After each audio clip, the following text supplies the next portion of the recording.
Hi friends, ఎలా ఉన్నారు? ఈరోజు సంక్రాంతి స్పెషల్లో మేము పంచదార అరిసెలు చేస్తున్నాము. ఇక్కడ అమ్మ వాళ్ళ ఇంటి దగ్గర కట్టెల పొయ్యి మీద చేసామండి. చాలా బాగా వచ్చాయి. ఈ అరిసెలకి పాకం కరెక్ట్గా పట్టాలి, అప్పుడే మనకి కరెక్ట్గా వస్తాయి. పైన క్రిస్పీగా, లోపల మెత్తగా చాలా బాగా కుదిరాయి. ఇవి ఎలా చేయాలో చూడండి. ముందుగా 1 కేజీ బియ్యం ఒకరోజు ముందే నానబెట్టుకోవాలి. ఆ నానిన బియ్యాన్ని మరుసటి రోజు మరపట్టించుకోవాలి. ఆ పిండిని జల్లెడ పట్టాలండి. కేజీ బియ్యంకి 3/4 కేజీ పంచదార సరిపోతుంది. కరెక్ట్గా కొలత ఇది కరెక్ట్గా సరిపోతుంది. ఆ తర్వాత పంచదార పాకం పట్టుకోవాలి. వీడియోలో చూపించినట్టుగా పాకం పట్టుకోవాలండి. ఇలా ఉండవచ్చి చేతికి అంటుకోకుండా పాకం రావాలి.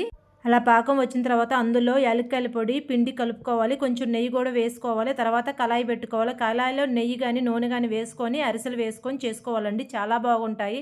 బాయ్ బాయ్ అండి.